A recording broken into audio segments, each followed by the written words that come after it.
పనిచేయాలన్నది మా నాయకుల ఆదేశం. దాన్ని మేము శిరసావహిస్తానని ఈరోజు చెప్తున్నానండి.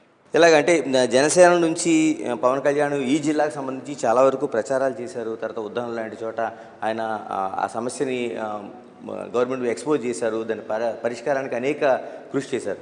అంటే ఇలాంటి పరిస్థితుల్లో నెల్లిమర్లకు సంబంధించి అంటే జిల్లాలో ఏదో ఒక సీటు జనసేనకు ఉండాలనే ఒక ఆశాభావం అయితే మీకు వ్యక్తమవుతుంది.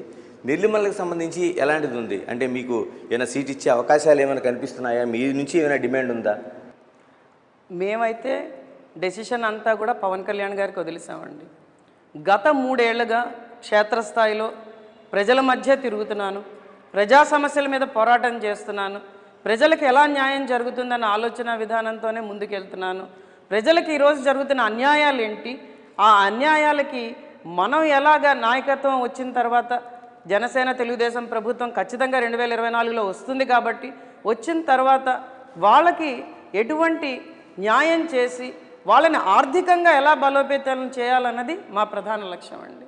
నేను ఒక పారిశ్రామికవేత్తగా 1997లో ఈ ప్రాంతానికి వచ్చాను. ఈ ప్రాంతానికి ఎందుకు వచ్చారు మీరు ఏ హైదరాబాద్లోనో అలాగే ఎక్కడో బెంగళూరులోనో పెట్టుకుంటే కోట్లు సంపాదిస్తారు కదా అని అంటే నేను ఒకటే సమాధానం చెప్పాను వాళ్ళకి. నేను చెప్పిన సమాధానం ఏంటంటే ఈ ప్రాంతం వెనుకబాటుతనానికి నెట్టివేయబడుతున్నది.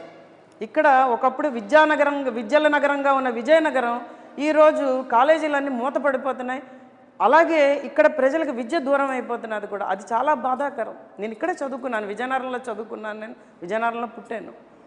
కాబట్టి ఈ ప్రాంతానికి ఏదైనా చేయాలి, ఈ ప్రాంతంలో ప్రజలకు అండగా నిలబడాలి. అలాగే ఇక్కడ ముఖ్యంగా అమ్మాయిలు 10వ తరగతి అవగానే పెళ్ళిళ్ళు చేసేస్తారు. వాళ్ళ మేనమావకో లేకపోతే మేనబావకో ఇచ్చి పెళ్ళిళ్ళు చేసేస్తారు.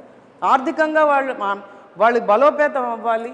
ఎందుకంటే వాళ్ళు కనీసం వాళ్ళ పిల్లల్ని ఈరోజు ఎలా చదివించుకోవాలి, వాళ్ళు ఎలా ఉన్నత స్థాయిలో వస్తారని కూడా 1997లో వాళ్ళకి తెలియట్లేదు.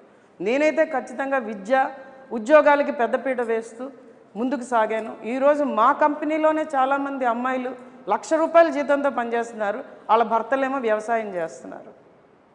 అది మేము సాధించింది. ఇలా మీరు